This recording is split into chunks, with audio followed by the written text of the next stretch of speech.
नमस्कार साथियों, आप सभी का स्वागत है हमारे YouTube channel MK teaching point में। बात करेंगे आज के कुछ महत्वपूर्ण खबरों की, जिसमें आप सभी लोगों को पता है कि आपका जो बहुत महत्वपूर्ण मुद्दा ओबीसी आरक्षण को लेकर के हाई कमान की तरफ से बड़ा ऐलान किया गया है और इसका सीधा इम्पैक्ट आपके 69,000 शिक्षक भर्ती आरक्षण घोटाले पर पड़ सकता है। साथ में यूपी टीजीटी पीजीटी व एलटी ग्रेड भर्ती को लेकर के शिक्षा मंत्री से अभ्यर्थियों की मुलाकात हुई है और मुलाकात से क्या चीज़ें निकल कर आई उनको यहाँ पर डिस्कस करेंगे। और पीएनपी जो है एक्शन मोड में है, एक और बड़ी भर्ती विज्ञप्ति जारी कर दी है और नए शिक्षा आयोग के गठन को लेकर के रूपरेखा तैयार हो गई है।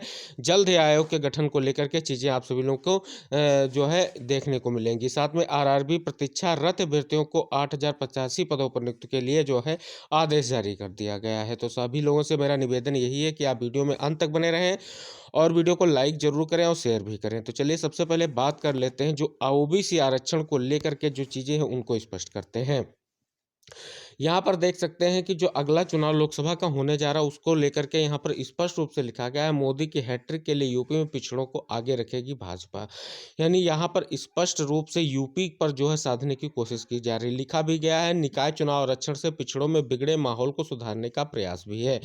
तो इस प्रकार से आप देख सकते हैं, लिखा भी गया 80 में से 73 सीटें जीतकर पीएम मोदी के नेतृत्व में पहली बार पूर्ण बहुमत की सरकार बनाई गई थी। अब यही समीकरण दोबारा दोहराने को लेकर के और इससे बेहतर होने को लेकर के आप सभी लोगों को पता है, यहाँ पर लिखा भी गया है, योगी सरकार के 52 सदस्यीय मंत्रिमंडल में पिछड़े वर्ग के 18 मंत्री भी हैं, क्योंकि यहाँ पर अच्छा खासा वोट आप सभी लोगों को पता है पिछड़े वर्ग के लोगों का है।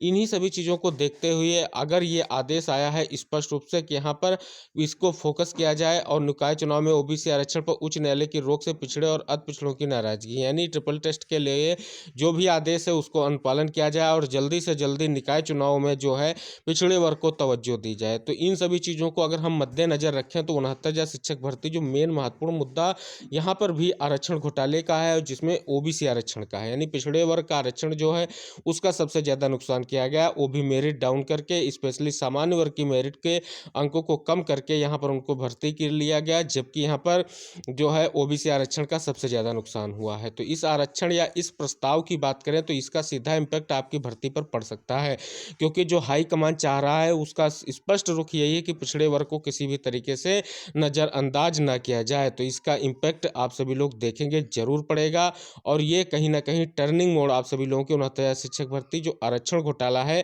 जिसका अभी तक कोई भी आर्डर निकलकर सामने नहीं आया है। और स्पेशल रूप से कल भी आप सभी लोग देख सकते हैं कि एनओसी में नियुक्ति का आदेश जारी हुआ है, लेकिन मुद्दे को 13/156 के अधीन कर दिया गया है।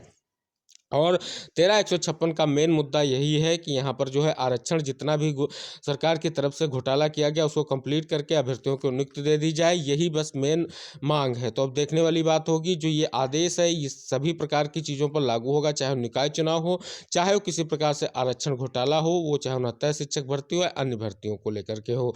तो ओबीसी आरक्षण पर जो भी अभी तक अस्पष्ट चीज़ें थी वो आप सभी लोगों को स्पष्ट दिखेंगी और इसका सीधा प्रभाव आप देख सकेंगे जो आपका 68 से 13/156 केस है उस पर देखने को मिलेगा। और उसके फाइनल जजमेंट में भी इसका आदेश, जो ये चीज़ें हो रही, जो घटनाक्रम हो रहा है, इसका भी इम्पैक्ट आप सभी लोगों को देखने को मिलेगा। अब बात कर लेते हैं यहाँ पर लगे हाथों यूपी टीजीटी पीजीटी और एलटी ग्रेड भर्ती को लेकर के शिक्षा मंत्री से जो अभ्यर्थियों की मुलाकात हुई है उससे क्या सार निकलकर सामने आया है। स्पष्ट रूप से आप देख सकते हैं, लिखा गया है कि माध्यमिक शिक्षा मंत्री से मिले प्रतियोगी, मांगे भर्ती पद। एडेड माध्यमिक विद्यालयों के लिए टीजीटी पीजीटी में पद बढ़ाने के लिए पोर्टल खोलने एवं राजकीय माध्यमिक विद्यालयों में एलटी एवं प्रवक्ता भर्ती के लिए विज्ञापन जारी किए जाने की मांग प्रतियोगियों ने माध्यमिक शिक्षा मंत्री के समक्ष रखी। उन्होंने बताया कि टीजीटी पीजीटी रिक्त पदों के सापेक्ष विज्ञापन सिर्फ 4163 पदों के लिए जारी हुआ है, जबकि अहर्ता के विवाद में एलटी एवं प्रवक्ता की भर्ती का विज्ञापन अटका हुआ है। माननीय शिक्षा मंत्री गुलाब देवी से मिलने के माध्यमिक शिक्षा मंत्री गुलाब देवी से मिलने के बाद प्रतियोगी छात्र प्रतिनिधि मंडल के सदस्य यहाँ पर शीतला प्रसाद ओझा सहित 5 सदस्यों ने प्रमुख सचिव माध्यमिक शिक्षा दीपक कुमार, उप मुख्यमंत्री केशव प्रसाद मौर्य और ब्रजेश पाठक के समक्ष मांग रखी। एलटी प्रवक्ता जीआईसी तथा टीजीटी पीजीटी की सीटों की वृद्धि के लिए पोर्टल के संबंध में प्रमुख सचिव माध्यमिक शिक्षा विभाग दीपक कुमार ने प्रतियोगियों से कहा कि दोनों मुद्दों पर शासन स्तर पर मंथन चल रहा है। प्रतियोगी शीतला प्रसाद ओझा के मुताबिक टीजीटी पीजीटी की परीक्षा नए या पुराने आयोग से कराने के संबंध में कैबिनेट से निर्णय के बाद ही स्पष्ट करने की मांग है।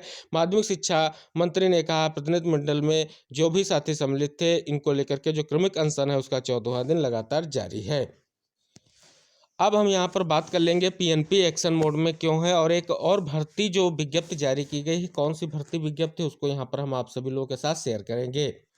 यहाँ पर आप स्पष्ट रूप से देख सकते हैं, लिखा भी गया है और विज्ञप्ति भी आप सभी लोग देख सकते हैं। सीटी यानी नर्सरी, डीपीएसई यानी एनटीटी प्रशिक्षण 2022 प्रवेश परीक्षा के अंतर्गत आवेदन करने वाले हर अभ्यर्थियों के वर्गवार श्रेणीवार औपबंधिक सूची के प्रेषण और संबंधित प्रशिक्षण संस्थान में अभिलेखी जांच प्रवेश के संबंध में ये जारी किया गया है। इसमें डेट भी दी गई है कि 20/1 से 10/2/23 तक अभ्यर्थियों के मूल अभिलेखों का मिलान के उपरांत मेरिट में इग्नोर न करते हुए आवंटित सीटों के प्रति वर्गवार श्रेणीवार चयन की कार्रवाई संपादित कराई जाएगी। तो यहाँ पर आप देख सकते हैं पीएनपी की तरफ से लगातार फैसले लिए जा रहे हैं और लगातार यहाँ पर जो है आप सभी लोग देख सकते हैं, चाहे 69 शिक्षक भर्ती हो, चाहे उस पर जो अभी तक जो चीज़ें अस्पष्ट करने का आरोप लगता था, उसको किसी भी प्रकार से हल करने को लेकर के तत्पर है। अगली महत्वपूर्ण खबर सामने निकल कर आई है, आपके लिए बहुप्रतीक्षित शिक्षक भर्तियों को लेकर के जो आपके नए सेवा चयन आयोग यानी शिक्षा सेवा चयन आयोग का जो गठन का प्रस्ताव था, उसको लेकर के यहाँ चीज़ें स्पष्ट कर दी गई हैं। लिखा भी गया है, शिक्षकों के चयन के लिए उत्तर प्रदेश शिक्षा सेवा चयन आयोग का गठन जल्द हो जाएगा। आयोग के गठन के लिए सरकार बजट सत्र में उत्तर प्रदेश शिक्षा सेवा चयन आयोग विधेयक 2023 पारित कराएगी। बेसिक, माध्यमिक, उच्च व तकनीकी शिक्षण संस्थानों में शिक्षकों की भर्ती के लिए प्रस्तावित इस एकीकृत आयोग में अध्यक्ष सहित 11 सदस्य राज्य सरकार की ओर से नियुक्त किए जाएंगे। आयोग के गठन के लिए प्रस्तावित विधेयक के रूप में शासन स्तर पर मंथन जारी है। आयोग का अध्यक्ष भारतीय प्रशासनिक सेवा का सदस्य रहा हो, जिसने राज्य सरकार के प्रमुख सचिव समकक्ष पद धारण किया हो या किसी विश्वविद्यालय कुलपति रहा हो, किसी विश्वविद्यालय का न्यूनतम 10 वर्ष तक आचार्य रहा हो और उसके पास कम से कम 3 वर्ष का प्रशासनिक अनुभव रहा हो। अध्यक्ष का कार्यकाल 65 वर्ष की आयु तथा या 5 वर्ष हो, जो भी पहले हो तक होगा। वही सदस्य पद ऐसे अभ्यर्थियों की नियुक्ति कराया जाएगा जो भारतीय प्रशासनिक सेवा के सदस्य रहे हो, जिसने राज्य सरकार के अधीन सचिव पद या कोई अन्य समकक्ष पद धारित किया हो। इस सदस्य न्यायिक सेवा का होगा। तो आप सभी लोग देख सकते हैं, यहाँ पर जो है नए शिक्षा सेवा चयन आयोग की जो रूपरेखा है स्पष्ट कर दी गई है कि किस प्रकार से और कैसे यहाँ पर जो है इसका गठन होने जा रहा है। चलिए बढ़ते हैं आप आज की अगली और महत्वपूर्ण खबर की तरफ। यहाँ पर प्रतीक्षारत साथियों के लिए बड़ी खबर सामने निकल कर आ गई है। यहाँ पर भारतीय रेलवे के तकनीशियन, जेई और डीएमएस और पैरामेडिकल के 8085 पद वेटिंग लिस्ट यानी प्रतीक्षा सूची के अभ्यर्थियों से भरे जाएंगे।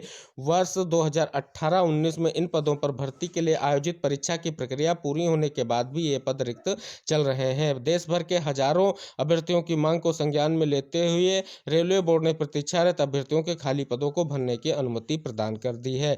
तो जो भी साथी यहाँ पर प्रतीक्षारत थे, उनके लिए बहुत बड़ी अपडेट कही जाएगी और ये पद भरे जाएंगे। तो ये थी आज की आप सभी लोगों के लिए बहुत ही महत्वपूर्ण और इम्पॉर्टेंट खबरें, जिनको हमने आप सभी लोगों के साथ यहाँ पर डिस्कस किया है।